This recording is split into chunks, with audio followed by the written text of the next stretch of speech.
Welcome to the DL Gaming Podcast, adding games both new and old to your backlog, one slightly inappropriate episode at a time. My name is Christian, and guys, I just met a new friend, and his name is Jackie. Joining me today is Taylor.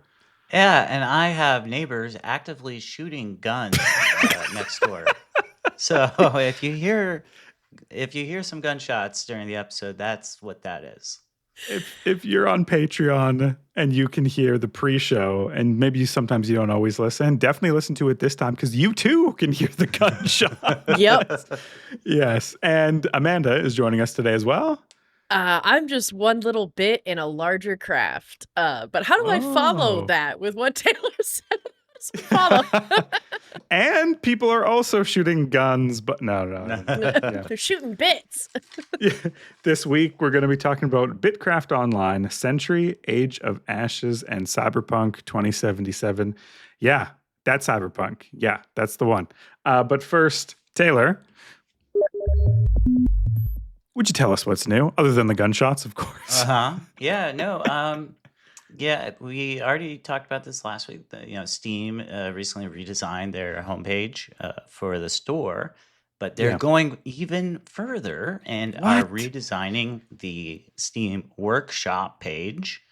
Oh my God. To make browsing better, including better filters, as well as increased performance on the Steam Deck.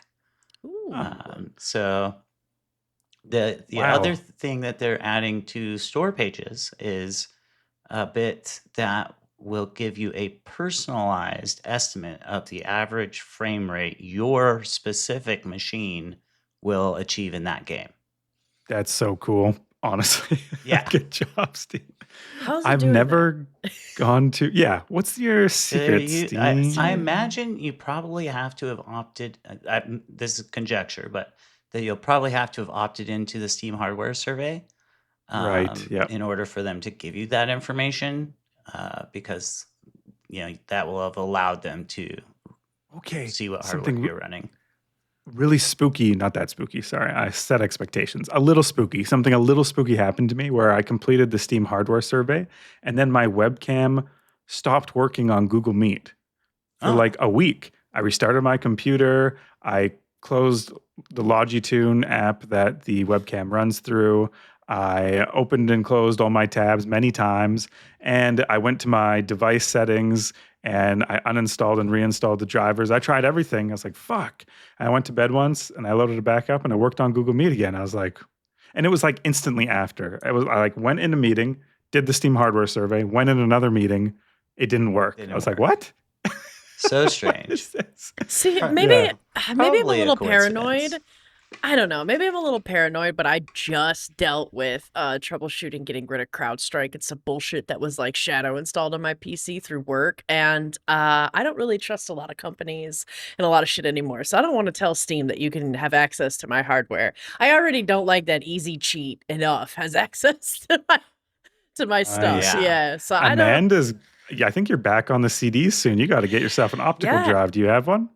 No, I would like to have one, actually. It would probably help with a lot of my French learning courses, and I could play this. Joining me in my privacy-focused nature on I'm computer, entering a new era. Yeah, it's a new era, and it's called Don't Touch My Shit. Get out of my shit. Get out of it. I love that as the name of the era. Amanda, what's new with you? I was going to say, that actually kind of feeds into what's a little new with me, because guys, listen, we're all PC gamers. Don't you just love troubleshooting? I feel like I am consistently trying to troubleshoot this fucking PC, but that's the fun part, right? That's part of PC ownership, right? I wasn't able to play any kind of DirectX games at all. That's fine. It's only like 90% of the fucking games run DirectX. I don't need it. So, forget and tons about of temp errors. It's great, but it's okay. We have undervolted, or we're underpowering the GPU, so now the games just crash instead of the whole PC. So it's like one step at a time. Nice. But that's the fun part of it all. And in more serious, like, I guess, I don't know, more fun news of gaming, there is Lovecraftian Days going on Steam. love HP Lovecraft, love Cthulhu, like all of that stuff is so cool. I love the darkness of it and the art that comes with a lot of that and the story writing. And so they're having Lovecraftian days. And if you like it too, it's happening from April 9th to the 16th.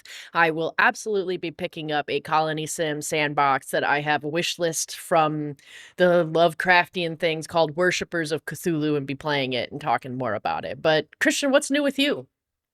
Guys, I want to make a special announcement. There's a new publisher in town. Can I get some walk up? Can I get some walk up beats just from your mouths? Just say, bow, bow, bow, bow, bow. Oh, I was hoping the gunshots would happen. Oh, that would have been perfect. Gotta go outside and make them happen yourself, man. Yeah. So the publisher name is Evil Landfall, and it's of course from Landfall, the makers of Peak, totally accurate battle simulator. And they called their publishing label Evil Landfall, and their normal name is Landfall. But I think they should be like Chaotic Good Landfall, Right. and like they should stick with the matrix of D&D orientation. Just what if they want to do like a plushie label? Then maybe like Evil, really Evil Landfall, or like neutral Right. evil. Yeah. I don't know. I feel like plushies are evil. Whenever I go to a convention and I see the plushie people, I think why? Why are you collecting these things in these boxes that will never do anything? No? Like it's just an accumulation of junk.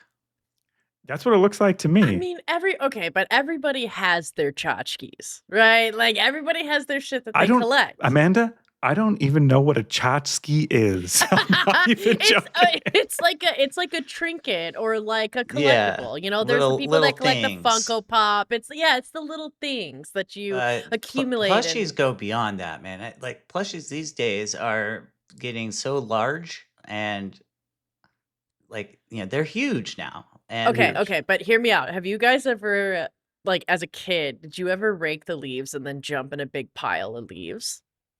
Of course. Yeah. Why wouldn't you want that on your bed with a bunch of plushies? I would love to jump into a big pile of Dragonites or Charmander plushies. Like, that would be fun. I'm just not made of money and can afford that.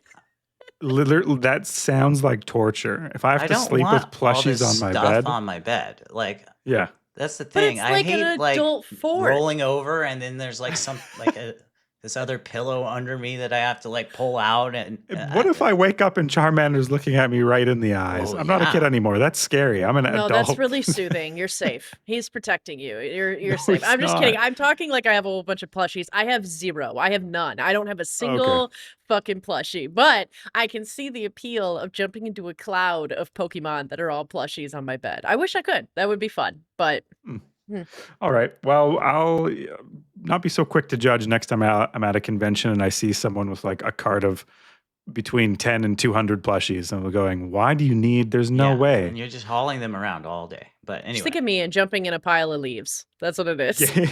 Games Industry Biz article points to this is a trend of successful indie developers becoming publishers. Of course, we have Outer Sloth from Inner Sloth, the Among Us devs.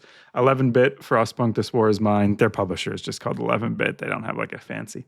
Pocket Pair Publishing for Power World. Black Tabby Games for Slay the Princess. Kinetic Publishing for Phasmophobia. And Ponkel for Vampire Survivors. So all these games had like hit indie games, like hit, like not just millions, like tens of millions of dollars of profit.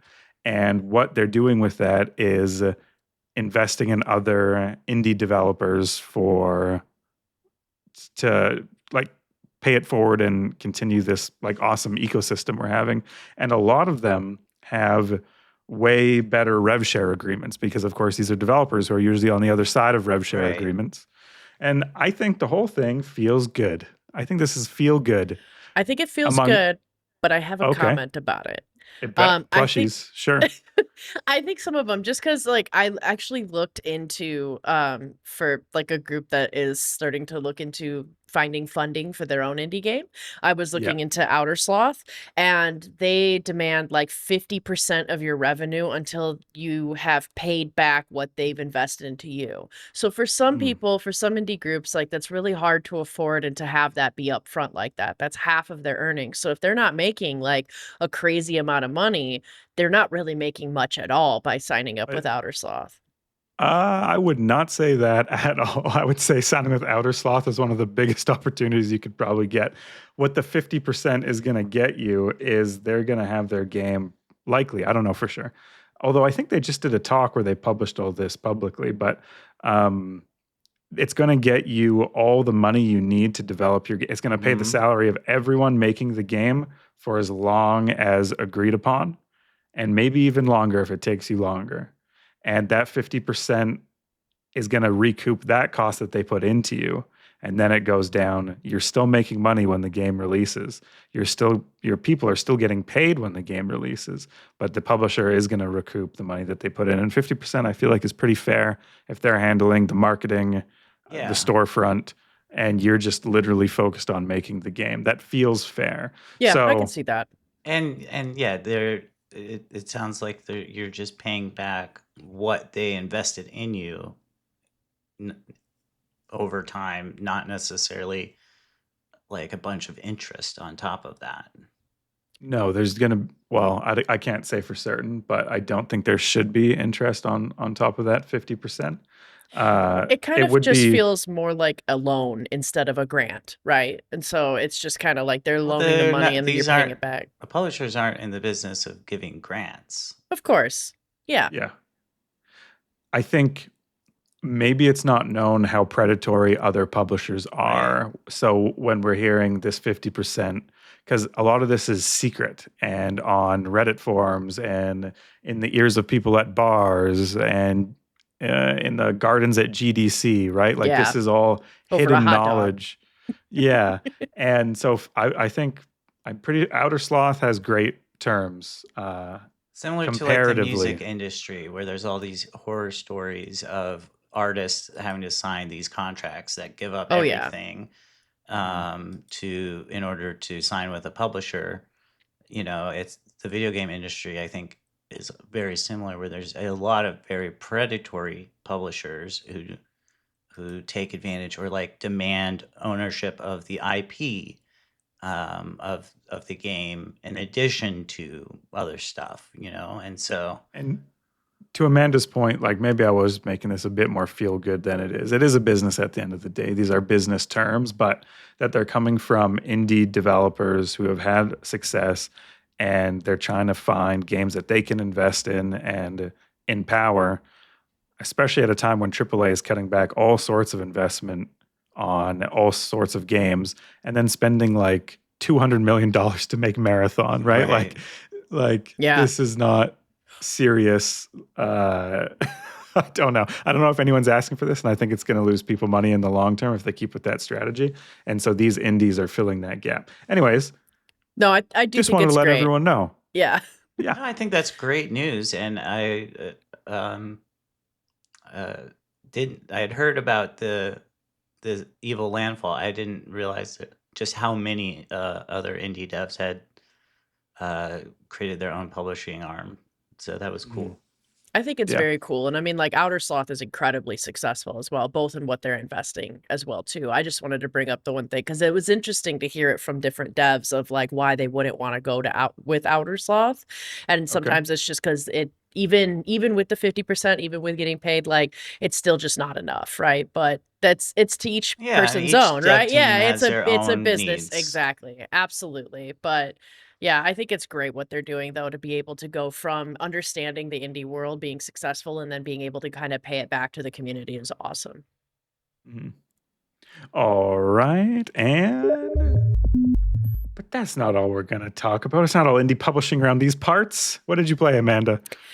I played a MMORPG crafting survival game that really brings me back to RuneScape and a modern era called BitCraft Online. It's got a little bit of a mix of like Ghibli artwork with some of the NPCs you interact with. It reminds me a little bit of Atlantis with its magic, and definitely definitely reminds me of RuneScape. I feel like this is a perfect second screen game. Like, I'm just going to be doing a bunch of stuff, learning my little French, then I'm going to be fishing on the other screen in BitCraft Online. And that makes me so happy. I'm almost tempted to double fist it and have RuneScape in one screen and BitCraft Online in the other.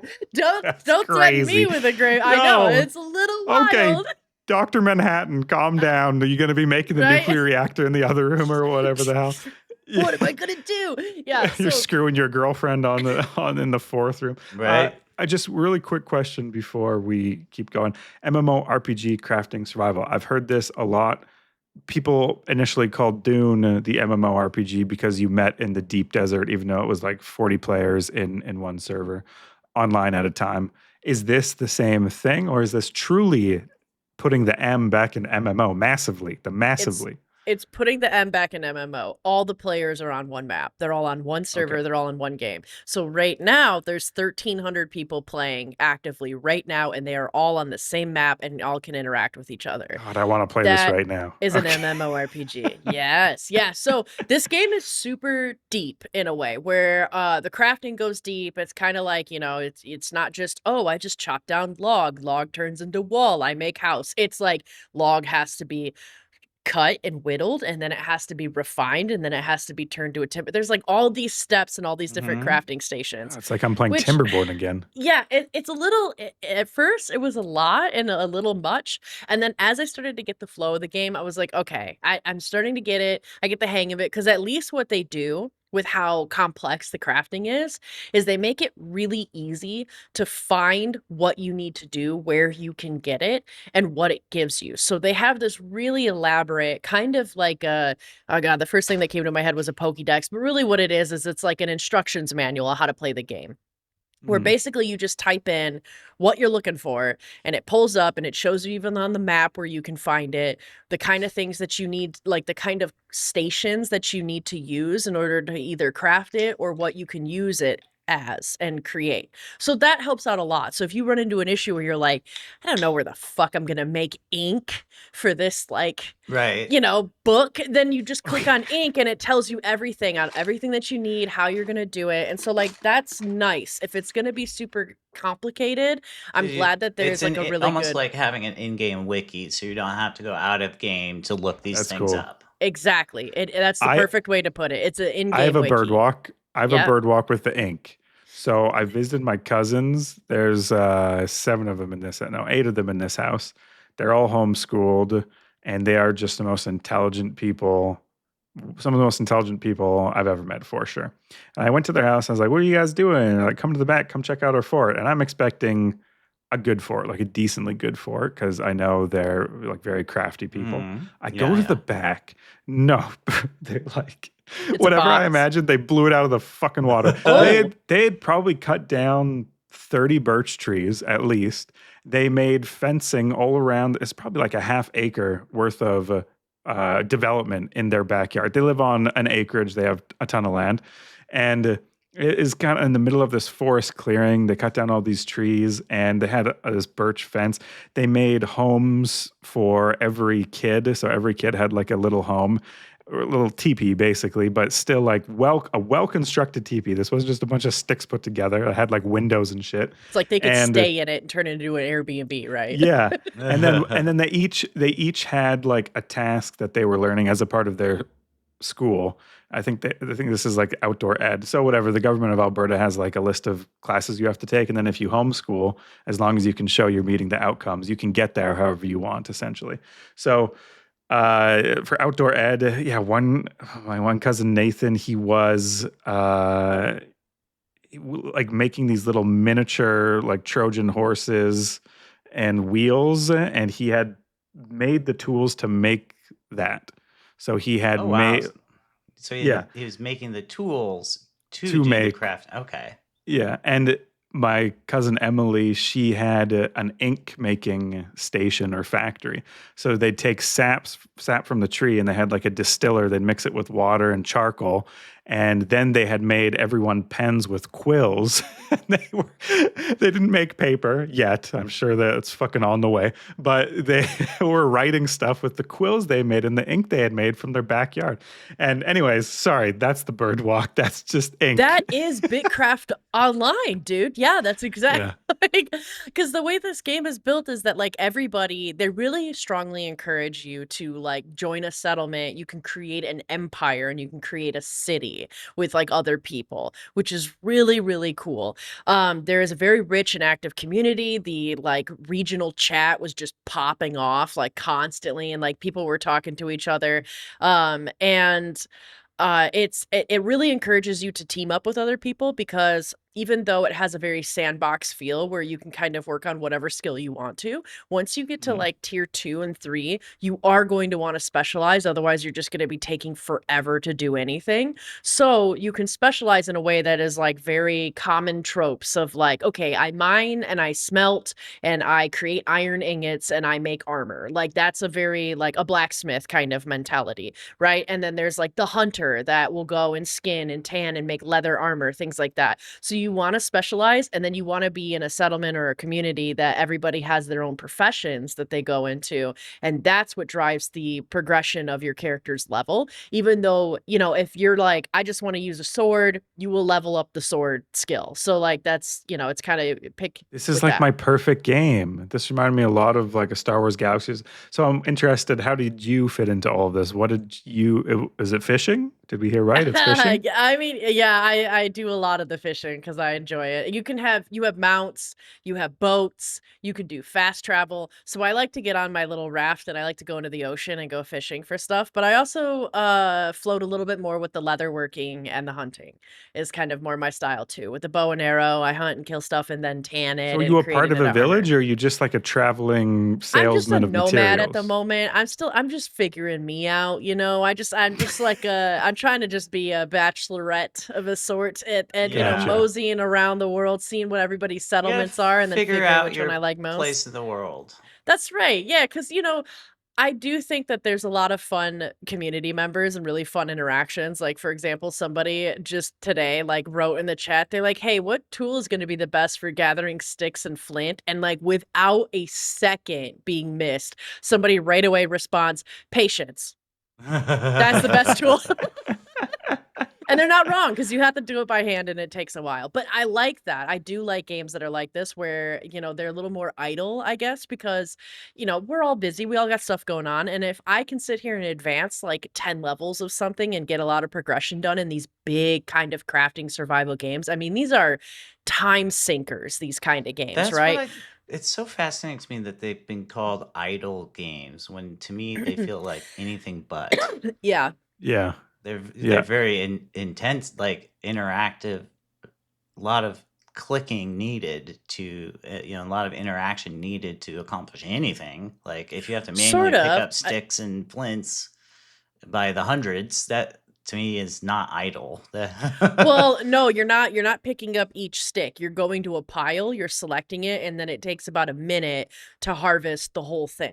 But then it just continues. So that's the idle part that I'm getting at. Very, very much like RuneScape. That's how RuneScape was. You basically go to a node, you select it, and then your character does the animations of harvesting it, but you're waiting in real time for that to happen. And then with some of the refining stuff, like the more advanced things, like you're making, you know, bowstrings for your bow and shit like that. That, like, they literally tell you that it will take 4 minutes and let you walk away and do other stuff. So there's time management to this, but like I said, I like that because I'm somebody that loves to shove shit in time the moment that I get it. So to me, I'm like, cool, I can go cook, or I can go get a bunch of dishes done while I'm like sitting here leveling up my fishing. And I love that. That's great. I have a quick question. Like, so you mentioned like cities and empires and being able to build stuff. Are there player-owned plots of land? Yes. So they allow you to claim settlements and claim like an empire and build upon that as a part of your guild or your group or whoever you want to determine to be a part of that, which is cool. That to me is so risky though. Like, I've seen this in a lot of other MMOs. Like, that concept of player-owned land is like such a cool idea. in an MMO, and it's been tried a number of times, but like every MMO that I've seen that has done it runs into the same problem of it's incredibly difficult to attract new players after a while. Like you will never be able to catch up to the beginning players. The concept of wiping. Yeah. Yeah, so And they like either why a need wipe is wiping necessary. or if they don't have that kind of system in place, then yeah, like new players won't be able to join, and then the community eventually dwindles and dies. Well, there needs to be purposefully designed ways for new players to always contribute to an economy in a city. I think where Star Wars Galaxies went wrong is as you progressed in the levels, it was easier to automate things that lower level players would have normally done for you in the crafting professions. And so you got to this point where, like, yeah, if you're a new joiner, there's not a lot for you to contribute because the high level players have already automated the shit out of their Right. factory runs. But this sounds like maybe there's so much that is even harder to do to automate at the top, and maybe there's always going to be space. That would be my hope. Yeah, that is that there is no way to automate picking up flint and sticks, and you still need it for tons of things. So everybody really does have their place. On top of it, to claim a settlement and to keep it is incredibly resource like hungry and demands so much that if you can't keep up with it, your land decays and somebody else can come in and lay claim to it. So you really need the people, because you get to a point, especially with a settlement, where there is no way you can do it by yourself to maintain the resources. So it kind of does like really strongly encourage that you are going to need to group up with a bunch of people. That definitely needs to have a robust community. Yeah. Or a tight-knit one, you know. Yeah, but not one Should that DLG hop on, guys? So I was thinking about it. Here's my pitch. I think that when this game goes 1.0, DLG should hop on, and it would be awesome. Because So here's it's early the thing. access currently. It's early access, and here's the thing that pisses me off is that there's been lots of things confirmed that, like, not only is it early access, they don't know when it's going to be released 1.0, but they have guaranteed that before 1.0 release or at 1.0, everything gets wiped, all your progression. So with how deep this game goes, how much time you can sink in it, I don't want it to be wasted for DLG members. But I'm keeping a very strong eye on this, and I'm going to continue to play it so that way I can keep learning and be a part of it, because it is very fun. But I don't want to get sucked into this like Ark, because it's a guarantee going to wipe before 1.0. Yeah, and that that's puts me just off entirely. Yep. I love that they're doing that, because the 1.0 launch should feel like the launch. A fresh game. And everyone should be, because how many new systems are they going to have added? And is even stuff that someone built at the very beginning going to be compatible with, like they have the experience of figuring everything out. So they're still ahead. Like, plus, one of the best experiences playing an MMO is right when it launches, and everyone's figuring things out together, and you get that community sense of exploration and whatever. And this way, there's going to be like community veterans who know a lot that are going to lead groups, and DLG might want to go, like we might want to go under another umbrella or like a slightly bigger group, just to like join someone's efforts who knows maybe a little bit more what they're doing, like have a mini group within a group essentially. Yeah. Because there's going to be so many new players hopping in that it's just a good opportunity to have someone who's like, actually guys, I've been through this before. Here's what I think we should do. That might be helpful. Yeah. I'm really excited about this. Thanks for bringing it up, Amanda. I'm excited too. And there's a lot to it, just even in the beginning area, there's like a dedicated land space for basically everybody in tutorial. And you are in that area until pretty much level 20, which does take a long time to get to. Like, I think I'm only level like 8. So, and I've been playing for quite a few hours, but, so there's plenty of content there that you wouldn't even necessarily feel the need to build a settlement just yet. But the fact that you can go up and do that is awesome. And I will say one more thing that makes me concerned about this game, though. Apparently, I haven't confirmed it, but apparently you can gamble in a sense to get these like gotcha things for pets. And I don't like that. I hope they get rid of it. I just don't like gambling in games in general, like especially with the loot boxes and stuff. But then again, I don't know. Some people might like real it. money gambling. Yeah. All right, we'll see where it lands. We'll see where I it could not hit the lands. button, but I get why people don't like it for sure. Yeah. Okay, Taylor, what did you play this week? Yeah, so I played Century Age of Ashes. It's a live service game that doesn't try to monopolize your life, which is kind of Take that, unique. BitCraft. Yeah. Yeah. It's kind of the opposite of BitCraft, it seems.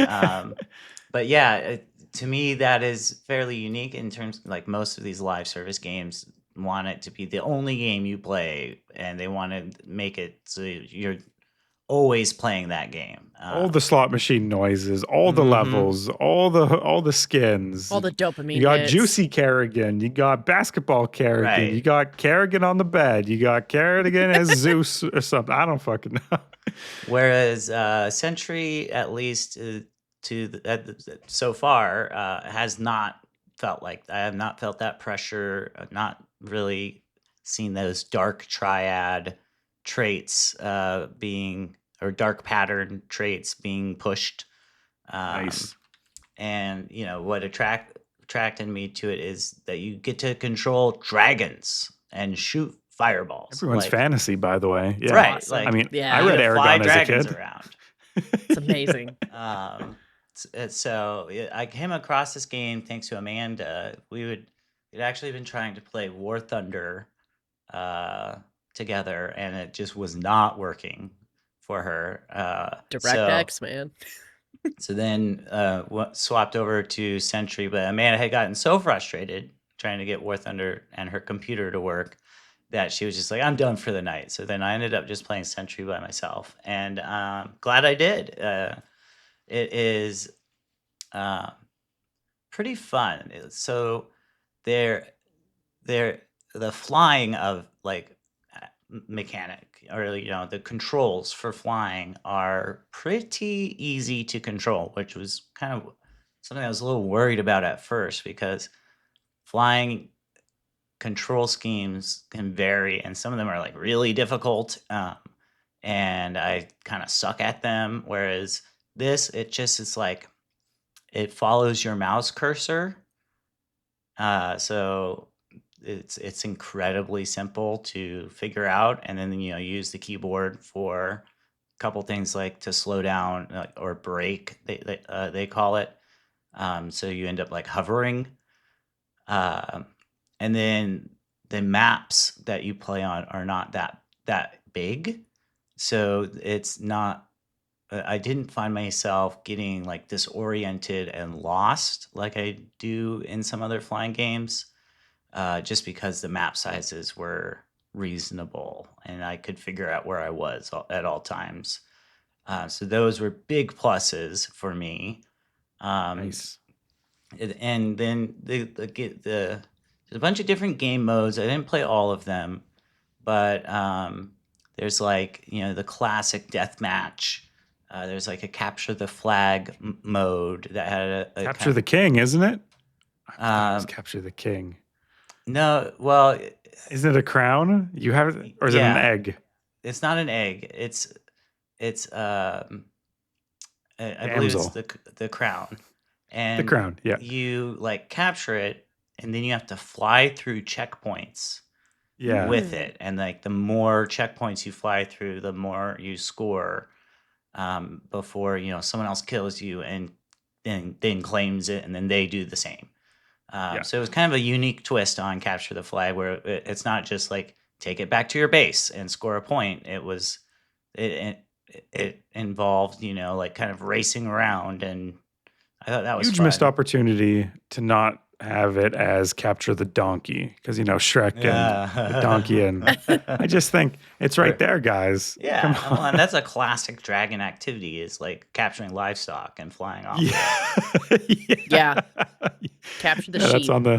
that's on their dartboard. Yeah. It's The like, dragons themselves are pretty interesting. Like design wise, they have different types of dragons. Western style dragons and more Eastern style dragons. did you guys have the dragon book growing up that was like illustrated dragons, and it had like a 3D pop out, and it was written as if dragons were real. No. I feel like that was a popular thing for parents to give their kids. I My would've mom gave it loved to me and that, she's like, though. this is a book about dragons. And I was like, are they real? And she said, oh, you should read it and find out. But it was written as like a biography of a researcher who was studying dragons. So fun. Yeah, and it was like Yes. the Chinese, like, oh, here's the dragons that live in China. Here's the dragons that live in Australia. They had, like more Aboriginal inspirations or local themes to all the dragons, not just Western dragons. Anyways, sorry, that's another, because we don't often see other looking dragons really from, There's like the stereotypical looking dragon in the West, at least in like Smaug. American. Yeah. Yeah, in American media and Western media, there's like a pretty specific image of what a dragon is. But so many cultures have their own versions of dragons that do look quite different. And like another small bird walk, that I guess it's just what I find fascinating is that it's like every culture has dragons. Well, because my mom was right. I read the They're book real. and I found out they were real.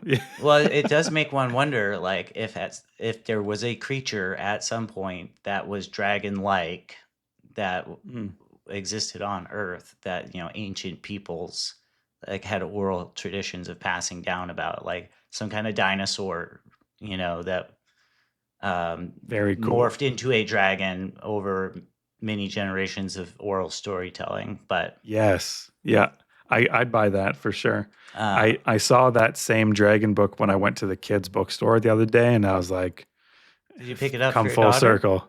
Oh, eventually I will. I think she's a little too young to get it, but when we're having back and forths, and I can tell her, why don't you read it and find out? Like, that's what I want. Yeah. Keep that tradition alive. That would be so cute.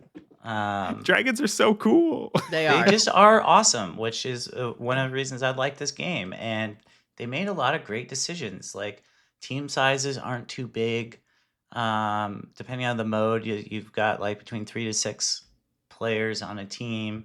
Like and there's like 3-way modes, so it's like 4v4v4. So I think that these are like perfect team sizes for this type of game. You end up not getting just these like clusters of like a huge cluster of dragons all flying around in a chaotic mess.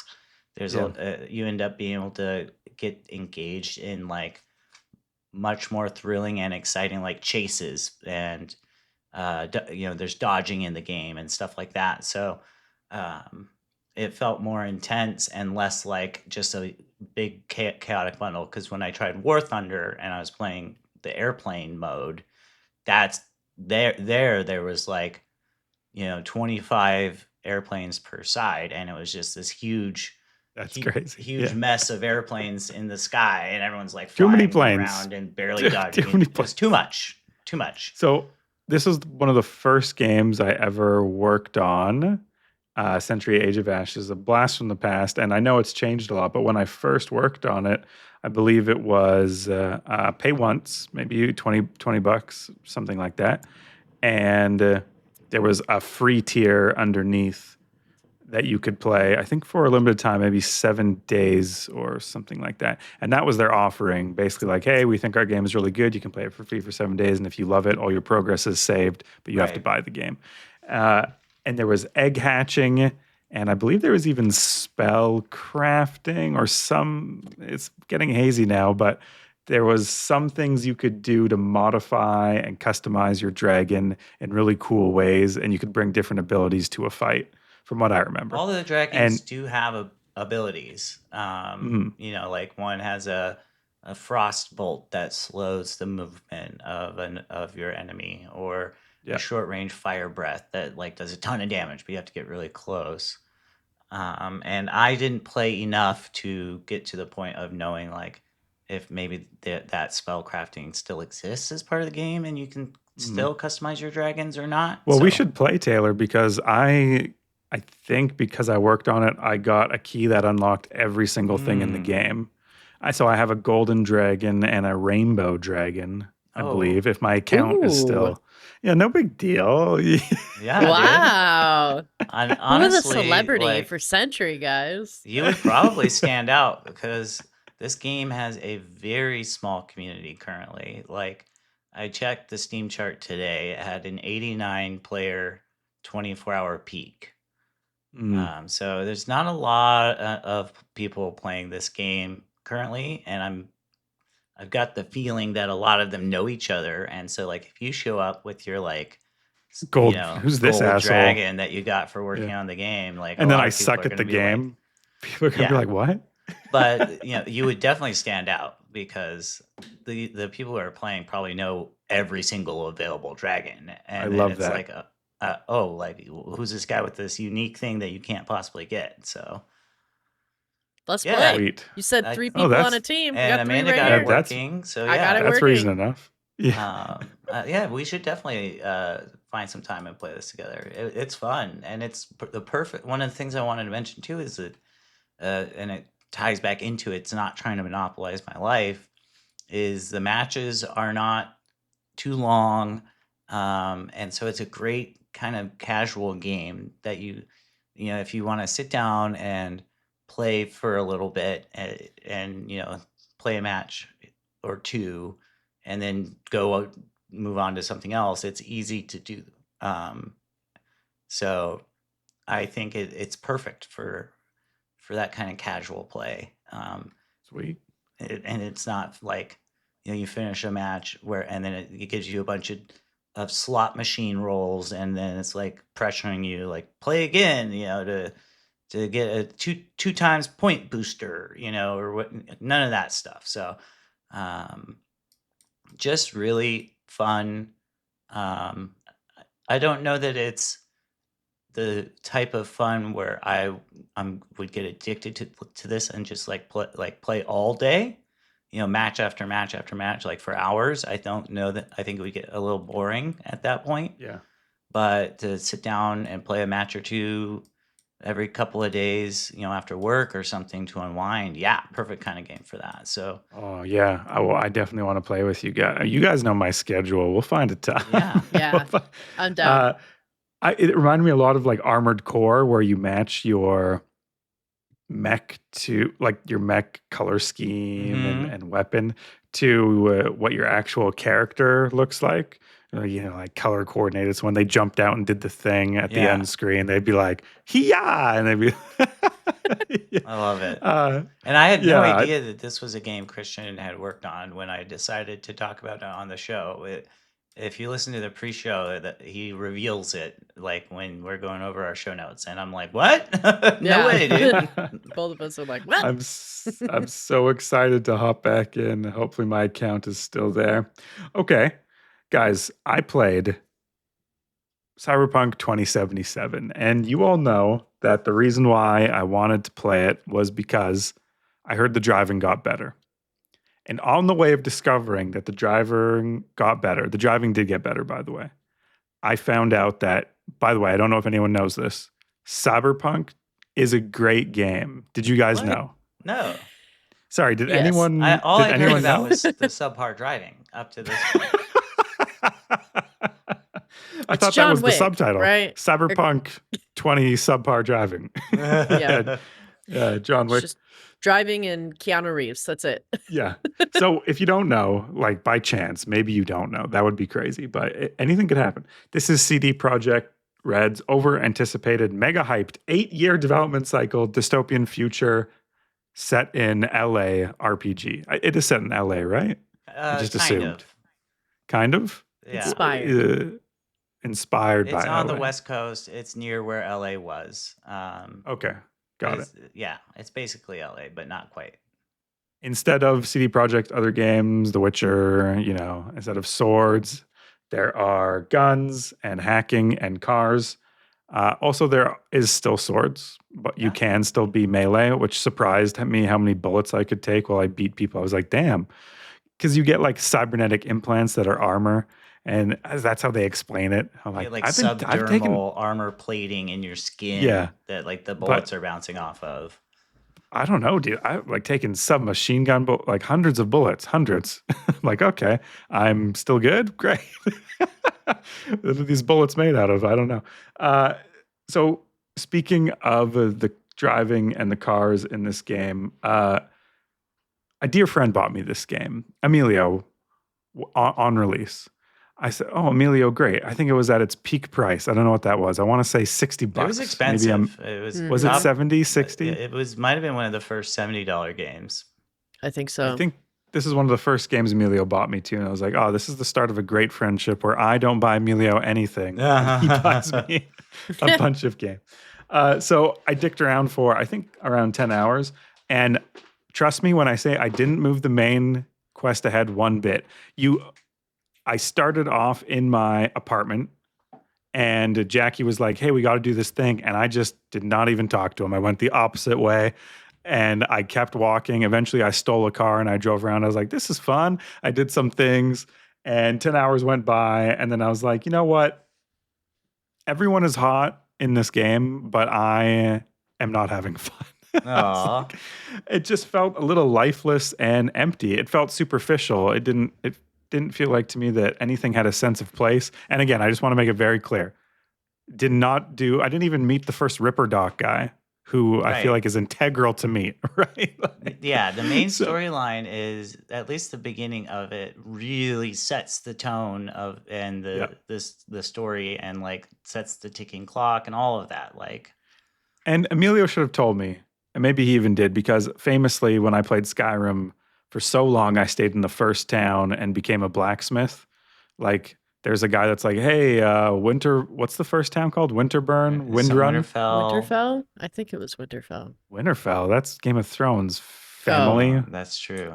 I don't know. Winter something. It's over there, and you should tell the king that you saw a dragon. I was like, cool, but you run this forge, right? And then if you go back, there's some ingots. And so I took them, and like a bunch of time went by. I started talking to his wife. And there's a guy in the bar there. He has a quest. Go find this like golden foot. So I'm going to find the golden foot. I come back and I don't get to the main. I'm like, main quest. Easily distracted, I guess. Yeah. So this time I went to the main quest. I was like, you know what? I'm a dad. I don't have time to fuck around. I got to do the main quest. So I started with Nomad because I want to do the driving. And Emilio had told me that you start outside town and the whole beginning of the game is driving. I thought, oh, that's exactly what I want. So I start doing that, and I'm like, God damn, I'm having a lot of fun. I'm like, this feels great. When they reworked the driving, like they went and like did the physics of it, like the real life physics of how the tires would grip and how the steering would work, and like they entirely did like modeled real life driving in order to redo it. I didn't know they did. Thank you for bringing that up. I know it, but it feels like they did. Like it feels really satisfying. Motorcycles. Okay. Did you play it on the desktop, or are you playing it on Steam Deck? What the hell kind of bull? What? No, I'm playing it on desktop. This is Cyberpunk 2077, not fucking the Pokemon Gold, dude. What are you talking about? Pretty good on the Steam Deck, dude. Okay, it but runs no. Why is this Cyberpunk. Birdwalk now? This is the game that you play on the best machine you possibly have access to make it look as gorgeous. This is not a game. I don't to have be broken playing ass. at like 26 frames per second on a tiny little Steam Deck screen. You guys shit on it. It was fun. It's fun playing it on Steam Deck. Had you already played it before? Though, yes, on a PC. I have. Okay, that's fair. That's fair. Yeah. This is Christian's first time playing it. That should not be on a Steam Deck. That's a good I can't point. believe you're like, oh, Mona Lisa, did you fucking pull it up on the calculator? I'm like, what? What are you talking about? Hey. I looked at a picture of the Mona Lisa taken from a 1993 cell phone camera. But actually, if I did play it on the Steam Deck, I do this thing with driving games where like I turn my whole body and the thing I'm holding. So Rand she'd be like, "What are you doing?" I'm like, "I'm escaping. I'm driving." So driving is fun. The motorcycles rule. I'm a way better driver than Jackie. He sucks. Yeah. I was like, get out of the vehicle, dude. He's like trying to be my friend. Obviously, he is my friend. I love the guy. But then I can't drive with him. If we ever go to a place, I can't bring. He has to meet me there separately because he sucks and he's slow. I was surprised to see that everyone is no longer hot. Yeah. There are, and I want to be clear, right? There's so many different ways to be attractive in the real world. When I mean hot, I mean like stereotypically model hot. Everyone was big and jacked, or everyone was slim and fit in the original. What's that? They're Giga Chads. They're Giga Chads and Giga Stacy. I don't know what the Giga Chadinas. So I was kind of happy to see that in this dystopian world, people look kind of fucked up. Like I think they would look all sorts of body types, all sorts of weird implants, and it was much more immersive. Night City itself felt really alive, maybe too alive. I was in a chaotic street event where there was two fights happening. There was the police and baddies on one side of the street and the police and baddies on other sides of the street. And so I went on one and I shot the cops. I was on the baddie side. And then I went on the other and I shot the baddies. I was on the cop side. But at the same time, because I didn't know, I like crossed the street. I was like, bam, bam, bam, bam. And then I accidentally shot like a cop or a baddie. And then I switched teams. But the cops on one side were still evil to me and the baddies on. Anyways, it was all fucked up. I was like, what's happening? There in that battle, there was a super funny bug where I killed a dude and he ended up in a vending machine. And you guys know, like Toy Story Sid, he takes the Barbie doll legs and he puts them on like a toy fishing rod. That's what it was. Vending. Yeah, he got this weird bug when he died. He kept spinning around crazy like it was dancing. I have a video of it. I'm like, what? God, Sid, get out of Cyberpunk. There's definitely still bugs in Cyberpunk, despite their best efforts. But yeah.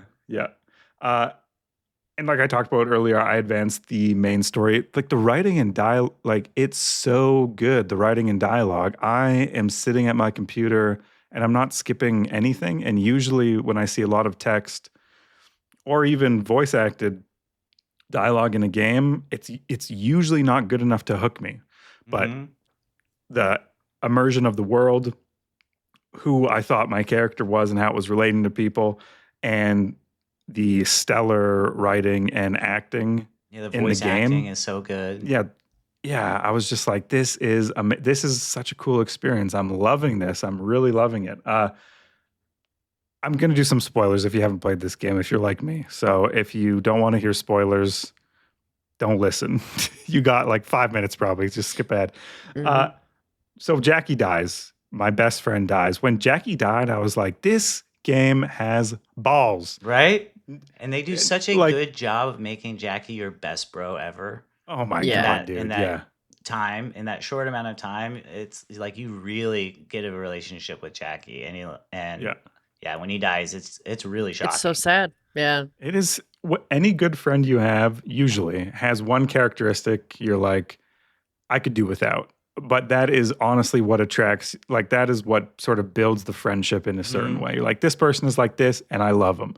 Jackie, horrible fucking driver. Everything else about Jackie, the best fucking thing ever, right? He's a ride or die.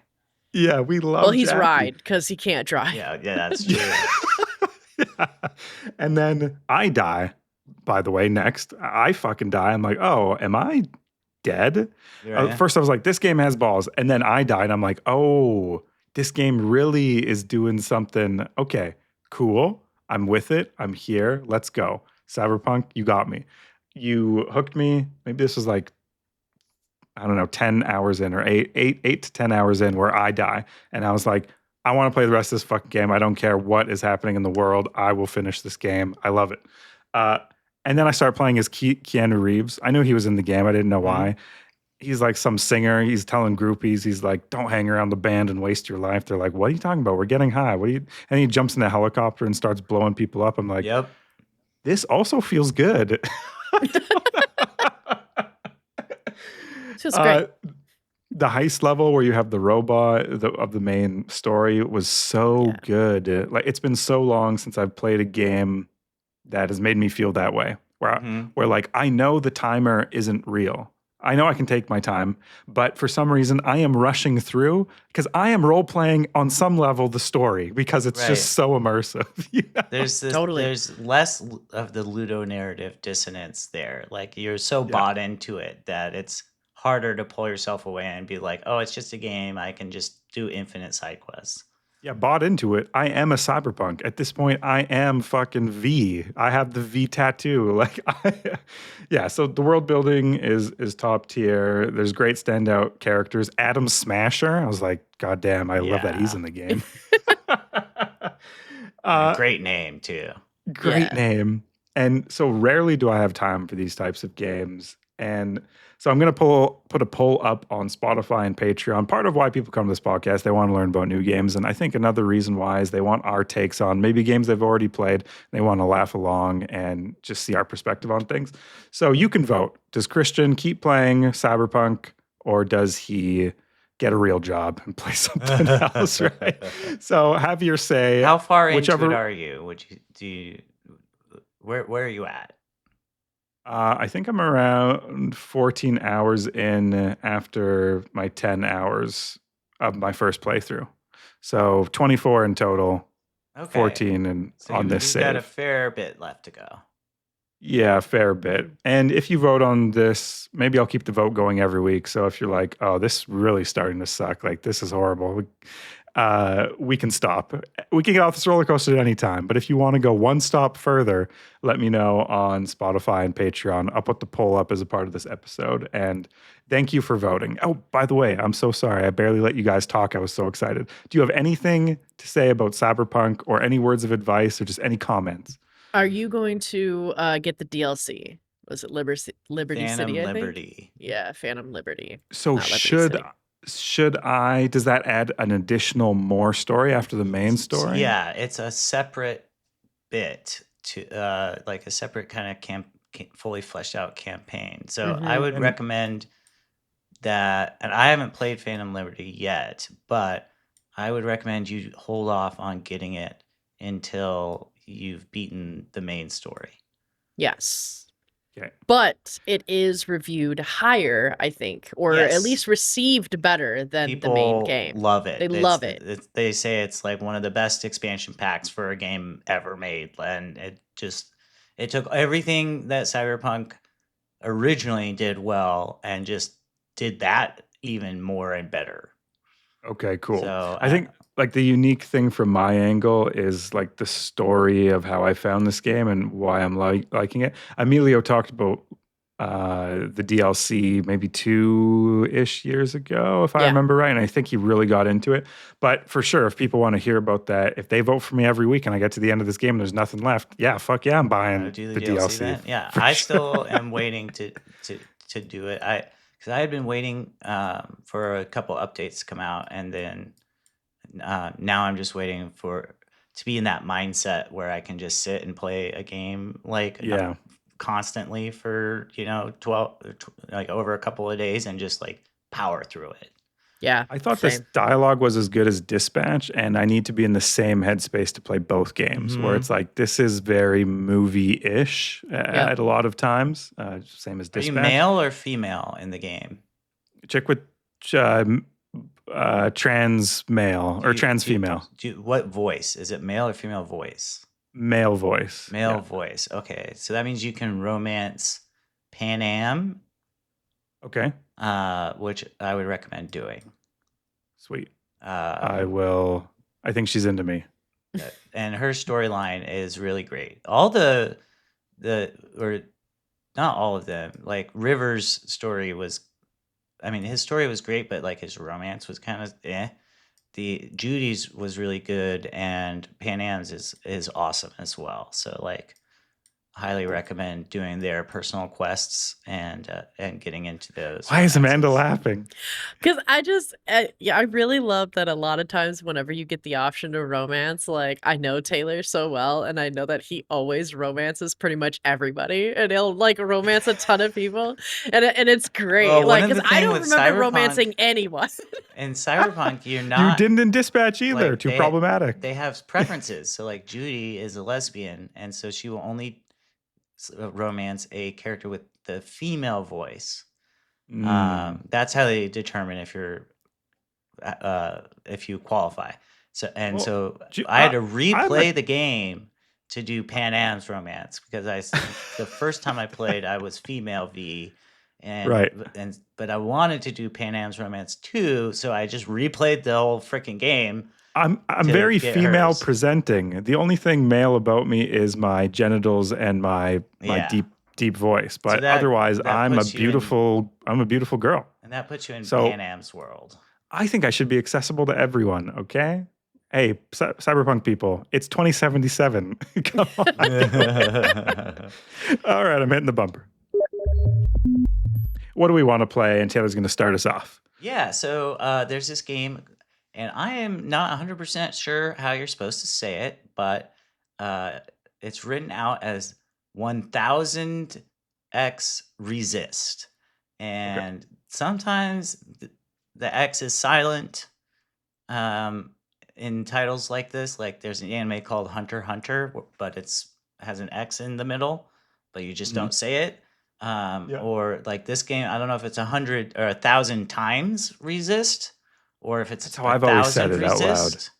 Yeah. So anyway, that's what it is. It's a sci-fi story-driven adventure, and it's got this strikingly unique art style, and is fully voice acted. With like the art style is not like super realistic and like shiny. You wouldn't say that it's like got the greatest graphics in the world, but it's got a very much unique direction to the art that I find appealing and intriguing. Um, it also blends multiple perspectives throughout the game, switching between third person, first person, side scrolling, and visual novel storytelling throughout the game. Because you're at various points like experiencing memories and stuff, and so like the perspective that you play changes based on like the circumstances that you're in, Nice. which Okay. is really cool and unique idea of storytelling. And I'm interested to see how that affects like the immersion, or if how it affects the emotionality of a scene. I remember when this came out, Taylor, I saw the art, the capsule, and maybe I browsed the Steam page, but for some reason, maybe it was a bit too anime presenting for me. And Definitely then has a I bit heard, anime look. yeah, and then I heard like so many glowing reviews, like content create, like I saw it all over social media, all over normal media, like normal games media personas were talking about it as one of like the most unique games of all time. Mm-hmm. And I always think of this game as like I judged a book by its cover and I was probably wrong, like horribly.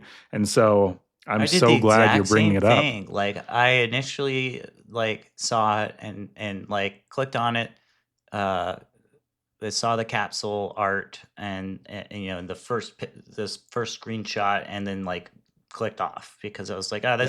this looks like your standard kind of anime inspired Japanese game or whatever. And then when it hit Game Pass recently, I decided to actually sit and watch the trailer, and realized that it wasn't what I had expected. And I went and looked at the reviews, and yeah, they are glowing reviews. And multiple outlets wrote things like, "This is quote unquote a revolution in storytelling." Wow. God, So awesome. like, Are we gonna and have these another are Slay the Princess moment where you play a yeah. game that like just blows our fucking mind? That's hope what I'm so. hoping for. Like I really hope that it's a deeply impactful story that will make me emotional, and also kind of show me perspectives and life experiences that I am not familiar with, and maybe that will give me some appreciation for other people, you know, like in real life, that have these experiences or perspectives. Like one of the reviews I read, the reviewer really related to the game because he felt that a lot of the themes were related to being a Chinese immigrant. And Okay. he was a Filipino immigrant to America, and so he like really related with the story because of that. And so, and another review mentioned like about how it gives a good perspective on women, women's issues and stuff. So I'm really hoping that it does a good job of like pulling me in and showing and like making those perspectives that are so different from my own ones that I can now relate to better. Sweet. That's Oh, great. I'm excited for you. I'm very Excited to excited hear to it. hear you Yeah. talk about this game. Amanda, what do you want to play? Yeah, I want to play this game. When I went to Fan Expo, I actually met the team that is designing and making this game. It's called Thrive. It is a Metroidvania precision platformer. Normally, I'm not super into Metro. You know what? Realistically, it's that I'm bad at precision platformers. So I wouldn't say I dislike them. I just dislike losing so much and having to retry it all the time. But already, from what I've been able to play at Fan Expo, I really liked how this felt, and I know, and I've talked to the team, and why I'm bringing them up now is that in a little bit of time, especially after this episode airs, so if you're looking for a date, it's going to be April 16th. I'm going to be releasing the interview that I had with this team that is working on Thrive. Now, the game is not going to come out until they project like 2028, so it's going to take a little bit of time, but there's an awesome opportunity for anybody listening and anyone to help playtest this game and get to try and experience it themselves. So I'm really hoping that this will turn into a game that I can sink my teeth into with the Steam Deck, because when I tried it on the Steam Deck that they had at Fan Expo, it ran really well. It had haptic feedback. It was really, really smart. And already what they've created this early in the development is really exciting. And so I think it's a really cool way for a lot of our listeners to kind of directly connect with the people creating this, because they're really awesome. They're really nice people, but it's about a little girl who's searching for her missing grandpa. The art is all hand drawn. It's done really well already. So I'm really excited about this game, but yeah, Thrive. And so look out, because there's more coming from them too.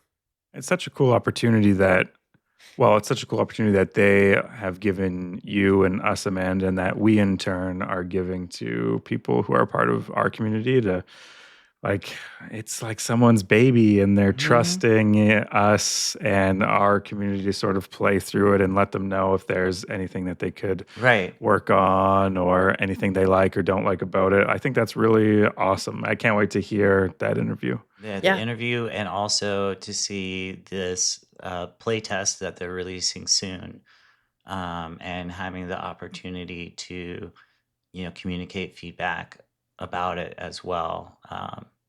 It's kind of That like we're is a all really cool growing. opportunity.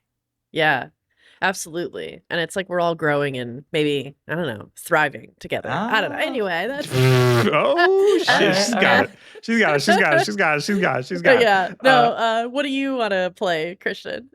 The game I would want to play is called Over the Hill, all lowercase. It is a chill off-road puzzle driving game. It has like an arcadey art style, but the vehicles are like satisfyingly reacting in like a very simmy way, like how I would expect a real vehicle to like go through the mud or pull another vehicle out of the river.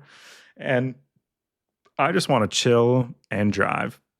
There's multiplayer on this. A lot of the shots in the trailer are just four people chilling and driving just over these like beautiful vistas, like off-roading with their Jeeps. And I love that. So I'm adding it to my wish list. I think it's coming out soon. Or no, sorry. I had other news about this game. They hit 1 million wish lists, which is pretty Whoa. crazy.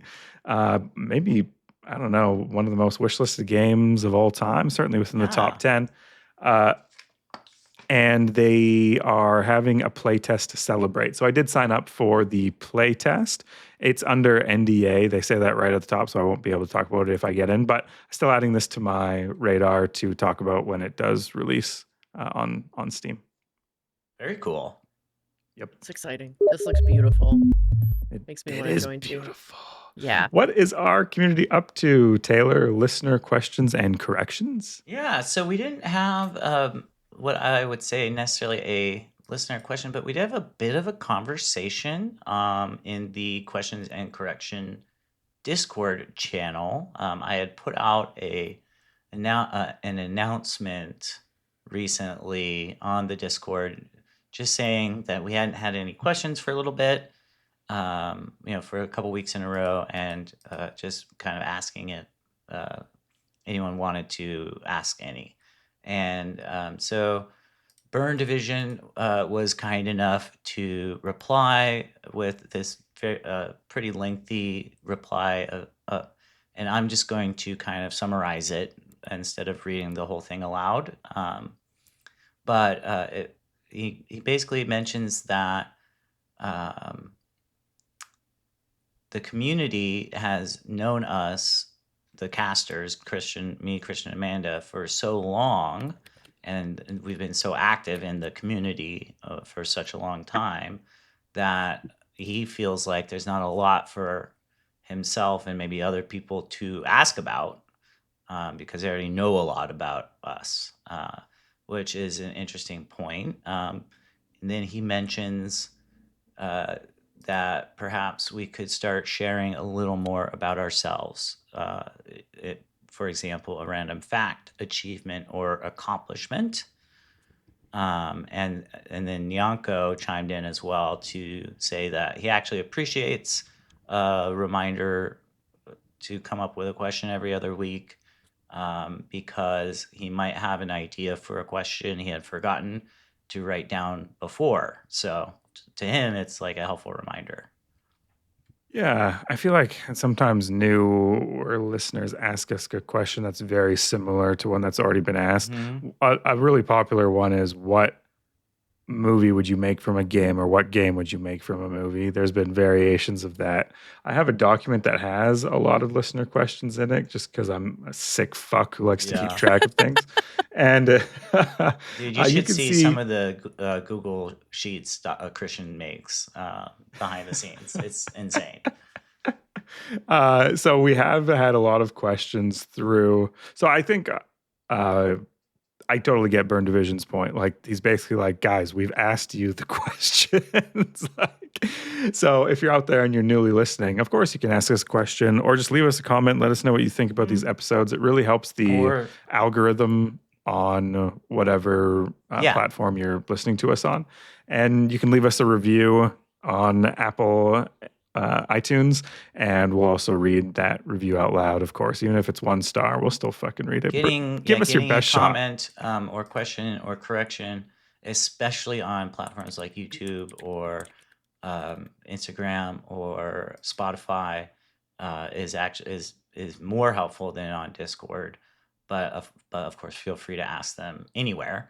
Especially if we get things wrong, let us know, because we're not out here trying to miseducate. Get things wrong purposely. And if it's like, we do get things wrong. Yeah, like Winterfell earlier. It's Whiterun, by the way. Whiterun. God. These snowy places with W names, I tell you.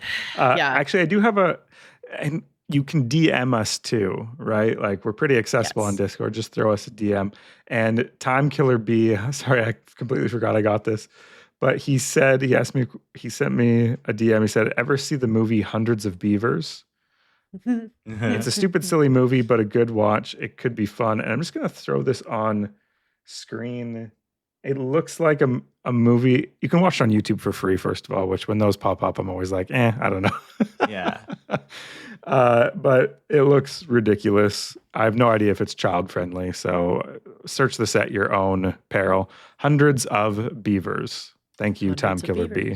Just to answer, or to respond to what Burn Division asked about, maybe sharing a little bit more about ourselves. I'll leave you with a quick fact about me that maybe hasn't come up before. I graduated high school when I was 16 years old and joined the Air Force at 17. So I was, in fact, the youngest member of the Air Force for a while. Nice. Pretty cool. Yep. Random fact about me. Sweet. I feel like they should have given you a plaque or something. Right? If you're the youngest member of the entire Air Force. I know. That's pretty cool. Yeah. Yeah, I'd say it's cool. Yeah. Okay, Amanda, what are we plugging this week? I'm going to plug talking about DLG Con and how you should join in the conversation. And if you're in Calgary or in the area, or you want to go to Calgary, you want to go to Canada, pop in, join in, and come hang out with us. It's going to be really fun. We're looking at, right now, there's a vote going on in the DLG Con planning channel in Discord, where we're voting exactly what weekend is going to work. We're looking at August weekends and September. And right now, near the end of August, like that August, whatever, 21 to 24 or whatever, that weekend seems to be the one that's kind of winning right now. But still looking at all the different houses and all the things available during that time. So come in, chat with us. Come, if you got any recommendations, especially if you're local or Alberta and Calgary, that area, like, please pop on in and give the suggestions, so that way we're not going to butt fuck nowhere in Hotchkiss. This is our Fuck Hotchkiss. Our first international DLG Con, and so to some extent, it is treading new ground for us, especially Amanda and I. Amanda's recently moved to Canada, and I've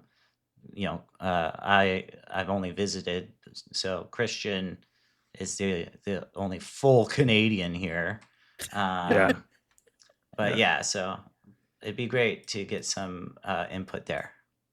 Yeah, and certain people through the course of this podcast have messaged me and said, "Oh, I'm from Sylvan Lake or from Red Deer, or I'm from Edmonton." So I know that there are.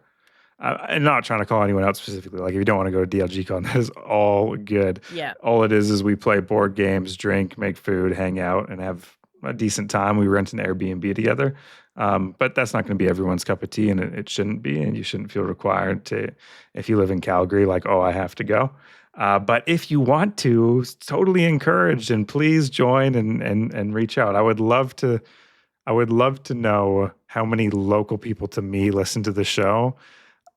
I've never been recognized. It's like, how many people? Like, we talked about on the pre-show, there's like 4,000 people globally that listen to this show, right? So it's you've like, never been walking down the street and someone's like, "Oh, hey, it's Christian from DLG. Are you?"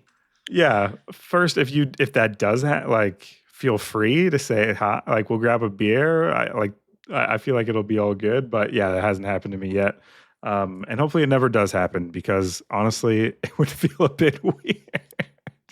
It's going to be, "Hey, are you on the podcast with the guy that was the youngest Air Force member?" Yeah, he's kind of a big deal. Yeah, he's the Duke. I don't know if you've heard. He's the Duke. It's a DLG-Con inside joke there. So yeah, if you want to join, that'd be awesome. But no pressure if not, but it'll be cool. Shout out to our executive truth bringer. Our executive truth bringer? God, it's late. Producer truth bringer. Our executive truth bringer. Our executive producer, truth bringer, Taylor was right. Thank you for supporting us on Patreon above the normal amount. That's why we shout you out every episode, and we really appreciate that you're willing to give us a little bit extra. Thank you. Guys, guess what? That was a show. My name is Christian. Joining us today was Amanda and Taylor. Tune in next week, because Taylor is resisting times 1,000 in 1,000 times resist. What's playing us out today? That's right. In honor of last week's episode, and if you know, you got to watch it to know. But playing us out is going to be the Harpy song from Baldur's Gate 3. Goodbye. There was a dick. Sorry, is that too much? You spoiled it. There were an Easter egg. There's an Easter egg hunt. There's an Easter egg. Yes. There's a Baldur's Gate 3 exclusive Easter egg. Easter eggs. Two eggs. 2 eggs hidden in there.